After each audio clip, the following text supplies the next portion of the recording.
আপনি তো মানুষকে বলতেন সকালবেলা উঠে কোরআন পড়ি আর তাহাজ্জুদ পড়ে রাত কাটাই, সকালবেলা ফজর পড়ে কাজ শুরু করি। দুর্ভাগ্য, আপনার বাসায় বহু কিছু পাওয়া গেছে, কিন্তু কোরআন শরীফ আর যায় নামাজ খুঁজে পাওয়া যায় না।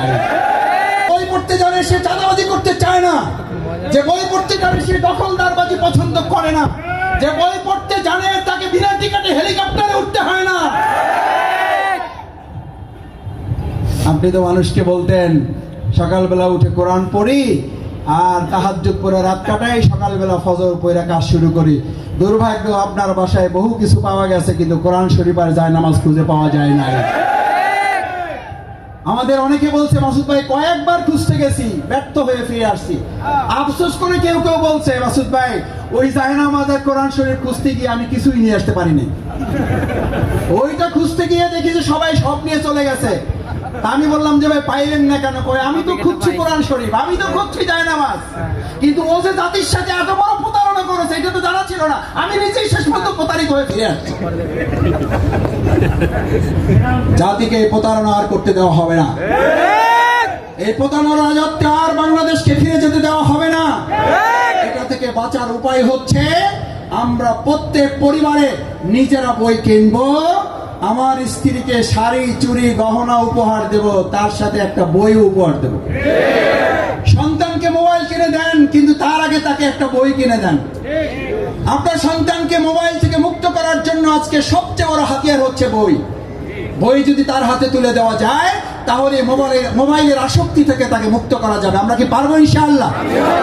সবশেষ আহ্বান হচ্ছে, আপনারা যেহেতু এখানে ক্রেতা বিক্রেতারা আছেন, আপনাদের ধৈর্যচ্যুতি ঘটাচ্ছি না। আসুন সম্মানিত ভাই বোনেরা, পাঠক পাঠিকা বৃন্দ, আমাদের বিশেষ করে লেখক, ঔপন্যাসিক, সাহিত্যিক, কবি যারা এখানে এসছেন, যারা এই সুন্দর আয়োজন করে লাইব্রেরি পরিচালনা করছেন, আমি আপনাদের জন্য আল্লাহর কাছে দোয়া করি আল্লাহ তাআলা আপনাদের এই আয়োজনকে বরকতপূর্ণ করুন, সমস্ত বালা মুসিবত থেকে হেফাজত করুন। আমাদের সম্মানিত ধর্ম উপদেষ্টা মহোদয় বর্তমান অন্তর্বর্তীকালীন সরকারের সাথে সমন্বয় করে যে সুন্দর আয়োজন করে দিয়েছেন, এই জন্য ধর্ম উপদেষ্টা মহোদয়ের জন্য দোয়া করছি, একই সাথে এই অন্তর্বর্তীকালীন সরকারের জন্য দোয়া করছি। আল্লাহ আগামী দিনে এমন একটা সরকার আপনি আমাদেরকে দান করেন, গোটা বাংলাদেশে বইমেলা করতে যেন আমাদের আলাদা করে আর কোনো ইজ্জতহানি করতে না হয়, আর কোনো আমাদেরকে বিপদ মুসিবতের মুখে পড়তে না হয়, আমাদেরকে যেন কথা বলতে না হয় অমুক জঙ্গি বই। আমাদের মহাগ্রন্থ আল কোরআনকে তারা জঙ্গি নাম দিয়েছিল এই সরকার। আসুন আমরা সেরকম একটা সরকার প্রতিষ্ঠা করার জন্য এই অন্তর্বর্তীকালীন সরকারের দায়িত্ব হচ্ছে আইন প্রশাসন এবং নির্বাচন কমিশনের সংস্কার করে একটা মানব জাতির সুন্দর সরকার, মানুষের মতবাদের তৈরি করা, আচরণ থেকে নয়, কোরআন এবং সুন্নাহর ভিত্তিতে মানুষের ইনসাফপূর্ণ একটা রাষ্ট্র কায়েমের জন্য যে সরকার আগামী দিনে গঠিত হবে, সেই সরকার যেন এই বইমেলার পক্ষে সরকার হয়, কোরআন হাদিসের সরকারের পক্ষের হয়, এবং সেটা যেন ইসলামী রাষ্ট্র বিনির্মাণের পক্ষে সরকার হয়।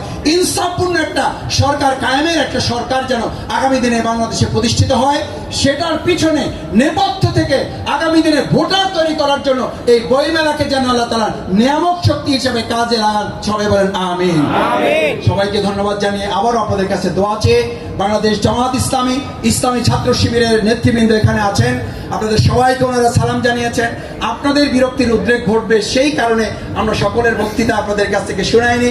ওনারা আমার চেয়ে ভালো কথা বলতে পারতেন, আমি ওনাদের সকলের পক্ষ থেকে দুর্বল কিছু কথা আপনাদের সামনে তুলে ধরেছি।